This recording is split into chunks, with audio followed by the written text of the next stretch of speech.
भूजल तज्ज्ञ अमोक्षित Sarvade.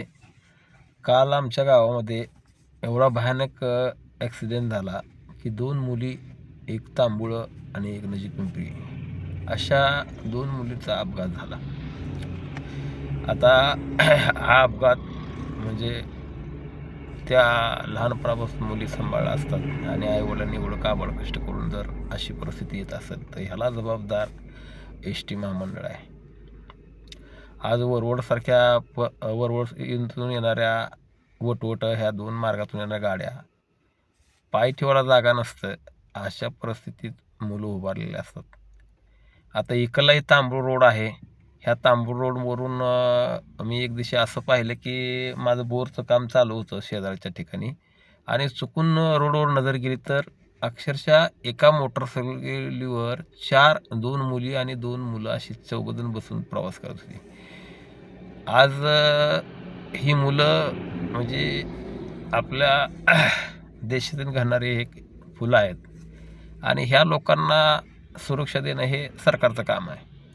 S T महामंडळाने कमीत कमी तालुका ठिकाणी कॉलेज आहेत आणि कॉलेज असताना तांबुळं, सौंदनं आणि पेनूर असे काय भागातून का नाही संध्याकाळच्या एस टी त्यातून आल्या पाहिजेल. त्या मुलांची सोय झाली पाहिजे आणि मोहोळ तालुक्यापर्यंत येत असताना आणि जात असताना ते त्यांची काळजी घेतली पाहिजे.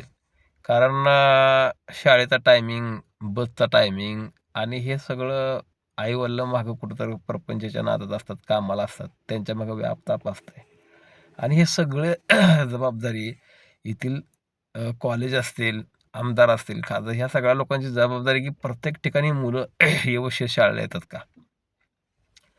काही परिस्थिती अशी निर्माण झाली की तालुक्यामधून खेडेगावातून येणारी मुलं आहेत ना, त्यांना येण्यासाठी सोयच नाही आणि सोय होत नसेल तर मग सगळ्यात महत्त्वाचा विषय असा आहे की गाडी आणि प्रवास हा टाळला पाहिजे शक्यतो आणि एस टी महामंडळाने त्यांची सोय केली पाहिजे. प्रत्येक गावातून विद्यार्थी कसा आला पाहिजे, त्या गावात किती विद्यार्थी आहेत आणि हे सगळं रेकॉर्ड तालुक्याला त्यांनी द्यायला पाहिजे आणि त्या सगळ्या मुलांची व्यवस्थित सोय व्हायला पाहिजे.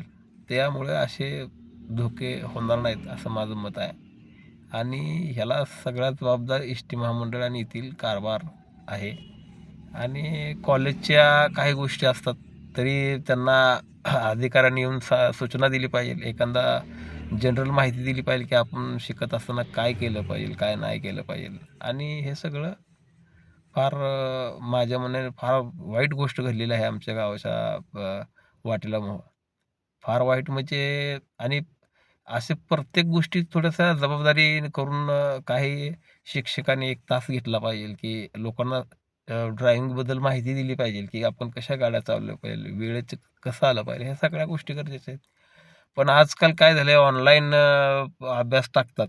त्यांनाच वेळ नसतो आणि तासाचा 7:30चा टायमिंग आणि मग त्या मुलांनी किती वाजता तिथून यायचं. त्याच्यात धावपळीचं सगळं जीवन असल्यामुळे हे शिक्षण म्हणजे फार डेंजर झोन झालेला आहे. त्यांचा टायमिंग कॉलेजचा साधारण 9-9:30चा पाहिजे आणि सुटलेल्या ठिकाणी कॉलेजने ज्या ठिकाणी एस टी महामंडळाच्या गाड्या मुलांसाठी जातात, त्याच्यासाठी वेळेत गेल्या पाहिजे. ह्या सगळ्याची जबाबदारी आपली सगळ्यांची आहे. हे आपणच पाहिलं पाहिजे.